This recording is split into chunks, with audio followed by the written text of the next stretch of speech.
Kohe, kui me saime teada, et Ott Tänak ja Martin Järveoja on osalemas Otepää talverallil, siis hakkasime tööd tegema, et siis tulla ja vaadata lähemalt, missugused ongi need M-spordi kurikuulsad hübriidralliautod. Otepää rallil on kohale toodud nüüd Rally 1 autod. Kui lihtne neid siia saada oli? Jah, see on võib-olla selles mõttes hea küsimus, et korraldaja perspektiivist kindlasti see ei ole lihtne. Kui me räägime meeskonna perspektiivist, siis pigem on lihtne, sellepärast et testida on vaja ja vahetult enne Otepääd tegelikult käisid kutid ka Rootsis, kus siis testiti nii-öelda suure ralli tarbeks. Aga korraldaja perspektiivist võttes siis keeruline on selle tõttu, et kuna tegu on hübriidmasinatega, mängus on elekter, mis on väga nii-öelda kõrge pingega ja seetõttu siis on rallikorralduses ka vajalik kasutada erimeetmeid.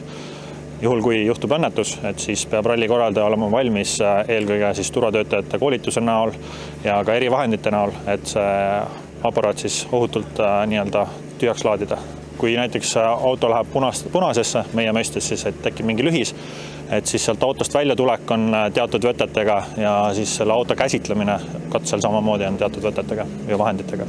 Ja see punane see siis tähendab seda, et kui auto peal on näha punaseid tulesid, mitte rohelisi tulesid, et siis ei tohiks keegi seda autot näppida. Siis soovitakse sellest autost nii kaugel hoida kui vähegi võimalik. Pealtvaatajatele ka siis, et kui näevad sellist autot kraavis, tahavad aidata, siis ennem tasuks veenduda, et rohelised tuled põleksid. Jah, et seal on 3 sellist LED tuld, mõlema külje peal üks ja siis esiklaasi nii-öelda üleval servas, et üpriski hästi nähtavad, et kui need on rohelised, siis tohib nagu appi minna, juhul kui sõita muidugi seda soovib, aga üldiselt kui punane on, siis pigem kaugel hoida. Kõvasti on räägitud sellest, et kui hübriidtehnoloogia tuli, et siis muutus ka hästi palju tehniline pool. Jah, tehnilise poole pealt võib-olla kõige suurem muutus oli see, et enam ei ole tegu sellise produktsiooniautoga, vaid tegu on siis nii-öelda turvapuur on siis ehitatud kõigil ühtemoodi ja sinna ümber on siis auto tekitatud vastavalt siis erinevate tootjate spetsifikatsioonidele, et selles suhtes see on võib-olla kõige suurem erinevus. Aga kui me räägime näiteks mootorist, siis automootor on ikkagi kasutusel sama, mis oli varasematel generatsioonidel. Tõsi, mõningatel juhtudel ka on viidud sisse muudatusi, aga tööpõhimõtted on kõik samad. Mootorite poole pealt on mulle jäänud kõrva kõige rohkem see, et enam ei ole turbol antilääksüsteemi ja seda peaks siis hübriidsüsteem kompenseerima. Et selles suhtes on kindlasti tuntav see jõud, mis sealt juurde tuleb, et kui hübriidsüsteem ära kaob, siis sõitja seda kindlasti paneb tähele ja eelkõige muidugi mängib rolli kurvidest väljatulek, et siis on seda eriti hästi veel tunda. Lisaks saab nüüd ju autosid selles mõttes vähem seadistada, et keskdiferentsiaal on muutunud. Et nüüd vist on ju 50-50 vedu kogu aeg ja see on ka muutnud auto juhitavust teistsuguseks. Jah, see on nende autode puhul üks võtmekoht, et ta ei ole enam nii mänguline, kui olid need eelmise generatsiooni autod, et kus tegelikult sa said üpriski detailselt timmida vastavalt oludele auto nii-öelda seadistust. Et täna on küll võimalusi olemas, aga see on oluliselt rohkem piiratud ja seetõttu ka nende auto mängulisus on palju väiksem. See tekitas minus veel omakorda küsimuse, et mida siis üldse teadistada saab? Kas siis ainult veermiku geomeetriat?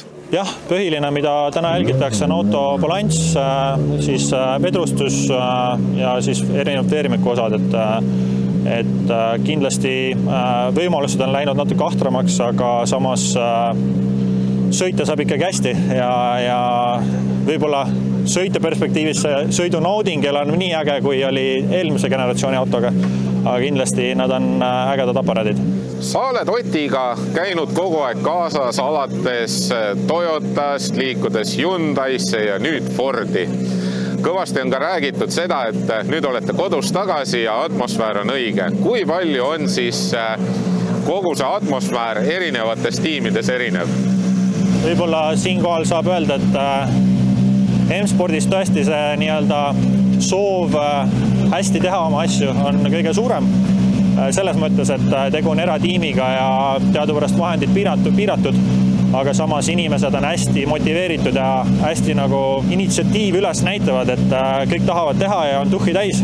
Et võib-olla suurtes tiimides on natuke selline korporatiivsem värk, et kus nii palju siis seda tuhhi sees ei ole, et tehakse nagu tööd rohkem töö pärast ja sellepärast ka mingid elemendid võib-olla kannatavad natuke rohkem.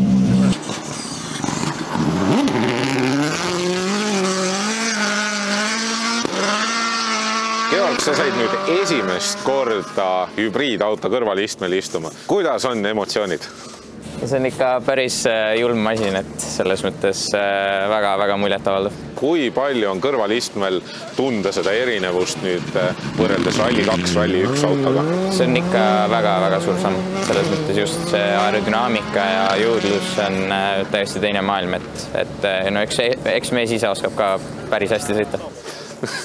Kas mingil hetkel tekkis ka endal seda, et nüüd ma peaks gaasi vajutama või pidurdama või? Ja paaris kohas oli kindlasti, kus Rally 2-ga läbi ei mahuks, siis justkui juba hakkasin nagu silmi kinni panema, siis tegelikult pole mingi probleem, et jah, see oli lihtsalt üllatav paaris kohas. Sa oled nüüd hoopis teises autos, ei sõida mitte Hyundai'ga, vaid Fordiga ja hästi palju on räägitud sellest, et kaardilugejate kontor on muutunud ebamugavamaks. Kui me juba nagu lähme siis selle generatsiooni nüüd, mis tulid Rally 1 eelmise aasta, et siis juba tehniliselt läks auto turvalisemaks nii-öelda, et FIA poolt, et oleks istmed samal kõrgusel, aga see jällegi tegi seda kogu olukorda ebamugavamaks, et jalaruumi on vähem, istud kõrgemal ja ka muud asjad, et seal meil see väljalaske kuum toru tuleb kaardilugejate paremalt küljelt, et kõik siuksed asjad on nii-öelda kehvemad, aga samas kuna nad on ikkagi eesmärgipäraselt, et meid ennast kaista, et siis me peame seda aktsepteerima ja sellega leppima, aga ma usun, et me saame siin natukene sellel autol ka paremaks ja mugavamaks natuke teha asju. Et siin hetkel ongi, jalaplaat on natukene teistmoodi üles ehitatud, et proovime seal natukene teha uuendusi kruusarallide jaoks. Väljalaskest rääkides, et soojematel rallidel on see ikkagi ebamugavam, aga siin talverallil võiks ju parem olla, et hea soe istuda. Ei, talverallil on pigem positiivne, et hetkel on varbad on üsna külmad, et seal panedki siis jalad paned sinna nii-öelda kerise peale ja siis on juba pool hästi. Ma imestan kogu aeg seda, et sa istud selles autos seal kõrvalistmel, sa sõitad metsa vahel Otiga väga kiiresti, sa jälgid kaarti, sa väga teed ei vaata. Kuidas sul süda pahaks ei lähe?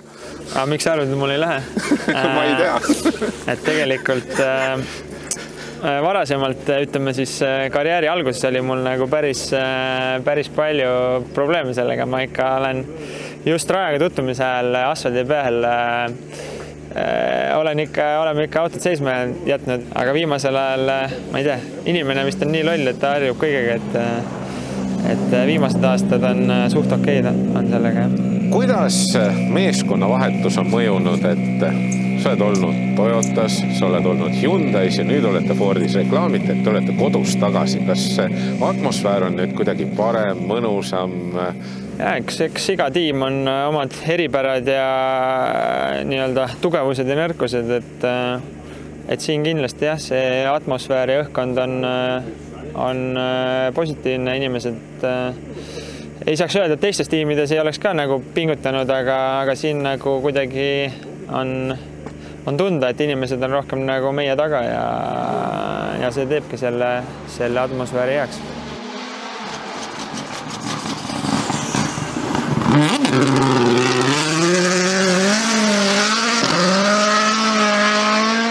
Oled jõudnud Fordi jälle tagasi, kui palju see on mentaalselt sind mõjutanud, et kas Fordis on parem kuidagi olla kui näiteks Hyundai's? Iga meeskond on omamoodi väljakutsed. Eks üleüldiselt see meeskonnavahetus oli omajagu lihtsam, kuna me teadsime, kuhu me läheme, me teadsime, mis meid ees ootab ja kes meid ees ootab.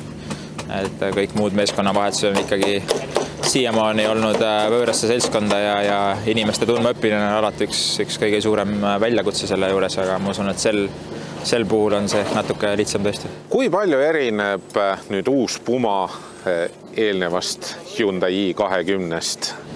Igal autol on alati oma iseloom, oma emotsioon. Inseneridel on olnud nii-öelda algusest peale mingi suund, mis suunas nad on läinud ja tihtipeale nad väga sarnased ei ole. Ma usun, et täna ikkagi kolm autot, mis sõidavad, on kõik oma mõttega ehitatud, aga jah, eks me kindlasti mingites võib-olla kohtades oleme natuke tagaajad, aga ma usun, et kõik on tehtav ja huvi on.